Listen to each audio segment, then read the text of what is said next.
குடியுரிமை பறிப்பு கிரிக்கெட் வீரர் ராகுலுக்கு நேர்ந்த கொடுமை. ரொம்ப அவசரப்படாதீங்க, வீடியோவை முழுசா பாருங்க. அப்பதான் என்ன நடந்தது என்பதை பற்றி நீங்க தெரிந்து கொள்ள வாய்ப்பா இருக்கும். உலகத்துல தலை சிறந்த எத்தனையோ கிரிக்கெட் டீம் இருந்தாலும் அதுல ஒரு டீம் இந்தியா டீம், மாற்று கருத்தே கிடையாது. ஆனா அந்த டீம் ஆனது அரையிறுதியில இங்கிலாந்துக்கு எந்தவித சவாலும் தராம விட்டு கொடுத்த மாதிரி தோத்ததுனால அந்த மேட்ச்ல யாரெல்லாம் சரியா விளையாடலையோ அந்த கிரிக்கெட் வீரர்களுக்கு எதிராக போர்க்கொடி உயர்த்திருக்காங்க. நம்ம இந்தியாவில் இருக்கின்ற எம்பிக்கள், அமைச்சர்கள், எம்எல்ஏக்கள் எல்லோரும் சேர்ந்து கொண்டு கிரிக்கெட் ரசிகர்களை அமைதிப்படுத்திக் கொண்டிருக்கின்றார்கள். என்ன நடக்கிறது, என்ன நடந்தது என்பதை பற்றி இந்த வீடியோவில் விரிவா பார்த்துடலாம். நீங்கள் பார்த்து கொண்டிருப்பது சோழன் 360. நான் உங்கள் எட்டியப்ப சோழன்.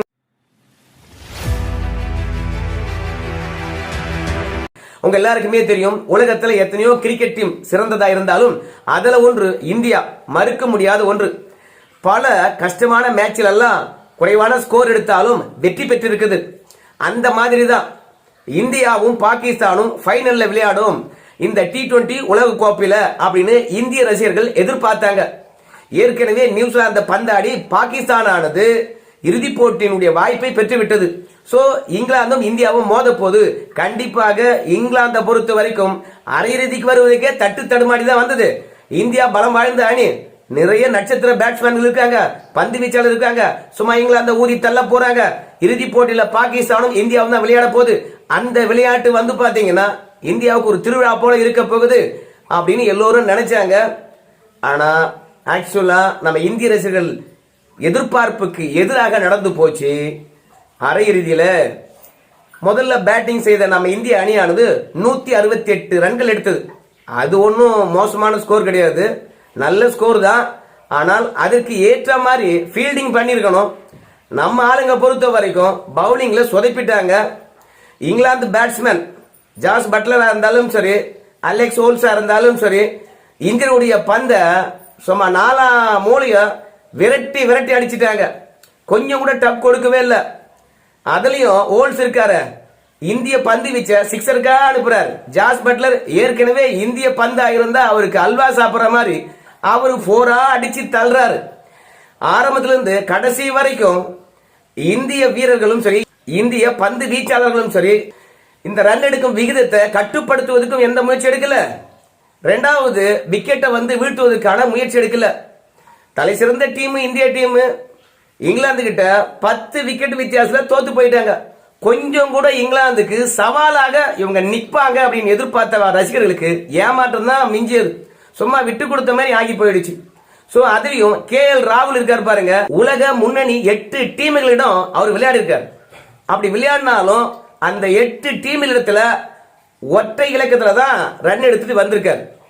குறிப்பா 5 டீம் கிட்ட வெறும் 5 ரன்னுக்குள்ளேயே அவுட் ஆயிட்டு வந்திருக்காரு. ரசிகர்களை பொறுத்த வரைக்கும் எல்லோருக்கும் ஏமாற்றம். என்ன டீம் வந்து செலக்ட் பண்றீங்க, காசு வாங்கின்னு செலக்ட் பண்றீங்களா? ஒரு ஆளு ஒரு மேட்ச்ல சரியா விளையாடலன்னா அந்த ஆளை தூக்கி அடிக்கலாம் இல்லையா? ராகுல் அவர்கள் 8 மேட்ச்ல சிங்கிள் ரன் எடுத்துட்டு அவுட் ஆயிட்டு வராரு. அவரை போய் மீண்டும் முக்கியமான மேட்ச்ல போட்டிருக்கீங்க. ஏன் கெப்பாசிட்டி அவ்வளவுதான் என்று சொல்ற மாதிரி இங்கிலாந்து கிட்டையும் 8 பால்ல 8 ரன் தான் எடுத்தாரு. அப்புறம் ரசிகர்கள் எப்படி ஏத்துக்குவாங்க? அவரை நாங்க பாத்துக்கிட்டே தான் இருக்கிறோம். அவர் வந்து IPL மேட்ச்ல அழகா விளையாடுறாரு, அதுல கேப்டனாவும் இருந்து சாதிக்கிறாரு. ஆனால் இந்தியாவுக்காக விளையாட போதெல்லாம் சொதப்பிடுறாரு. அவருடைய ஹிஸ்டரியை பார்த்து அவரை செலக்ட் பண்ணமா இல்லையா டீமுக்கு அப்படின்னு இந்திய ரசிகர்களை பொறுத்த வரைக்கும் ராகுல் மீது கோபத்தை கொப்பளிக்கிறாங்க. ராகுல் அவர்களுடைய குடியுரிமையை பறிக்க வேண்டும். இங்கிலாந்துடன் இந்தியா தோத்தது இந்தியாவுக்கு அவமானம். ஒரு நாட்டிடம் போர்ல தோத்திருந்தா போருக்கு காரணமானவன, அந்த தோல்விக்கு காரணமானவன நீங்களா மன்னிப்பீங்களா? விளையாட்டும் போர் தான். ராகுல் அவருடைய குடியுரிமையை பறிக்கணும், சுயநலத்துடன் செயல்பட்டு இருக்கின்றாரு அப்படின்னு ராகுலுக்கு எதிராக திரும்பிட்டாங்க. அதோட இல்லாம ரோஹித் சர்மா, கோலி அவங்களுக்கு எதிராகவும் கொதித்து எழுந்துட்டாங்க. ஏன்னா இதுவே தோனியா இருந்தா வெறுமனே 120 ரன் எடுத்தா கூட அந்த தோனி படையானது வெற்றி பெறும். அந்த 120 ரன்னுக்குள்ளாக எதிராளியை எப்படி முடக்கலாம் என்பதை பற்றி சிந்திப்பாங்க.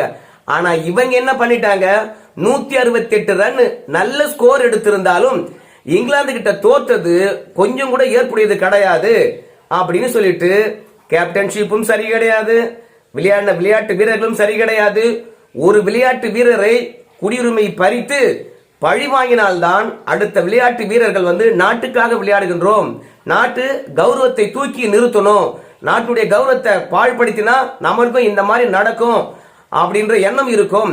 பயம் இல்லாம விளையாடுறாங்க. சோ முதல்ல செலக்ஷனை ஓப்பனா செலக்ட் பண்ணுங்க. ரொம்ப மர்மமாக இருக்குது. தேர்ந்தெடுப்பு பாத்தீங்கன்னா வெளிப்படைத்தன்மை இல்லை அப்படின்னு கிரிக்கெட் ரசிகர்கள் ஒன்று சேர்ந்து போராடி கொண்டிருக்கின்றார்கள். இதுல சசி தரூர் அவர்கள் கிரிக்கெட் ரசிகர்களை சமாதானப்படுத்திட்டு இருக்காரு. ஒரு வீரருக்கு எதிராக ஒட்டுமொத்த ரசிகர்களும் திரும்பி இருக்காங்க. ஏற்கனவே சமிக்கு எதிராக பாகிஸ்தானிடம் தோத்ததுக்கு குற்றச்சாட்டு வச்சிருந்தாங்க. இந்த மாதிரி ஒரு வீரரை பலி கொடுக்கின்ற விதமாக அவங்களுடைய போராட்டம் இருக்கக்கூடாது. இது ஒட்டுமொத்த டீமினுடைய தோல்விதான். ஏன்னா நல்ல வலிமையான இந்தியா டீம் ஆனது இங்கிலாந்துக்கு எதிராக கொஞ்சம் கூட தன்னுடைய திறமையை வெளிப்படுத்தவே இல்லை. அப்படியே முழுமையும் சரணடைந்த மாதிரி தான் இருக்கிறது. இப்படி இந்தியா சரணடைய கூடாது. ஆனா கிரிக்கெட்டை பொறுத்த வரைக்கும் வெற்றி தோல்வி என்பது சகஜம் தானே. கிரிக்கெட்ல எந்த டீம் தான் தோல்வி அடையல, அதனால பொறுத்துக்குங்க அப்படின்னு சொல்லிட்டு சசி தரூர் அவர்கள் போராட்டக்காரர்களை சமாதானப்படுத்திக் கொண்டு இருக்கின்றார். ஆனா கிரிக்கெட் நம்ம ஊர்ல இருக்கிற மாதிரி ரசிகர்கள் உலகத்துல வேற எங்கேயும் கிடையாது. கிரிக்கெட்டுக்கு தருகின்ற முக்கியத்துவம் உலகத்துல வேற எங்கேயுமே தரல.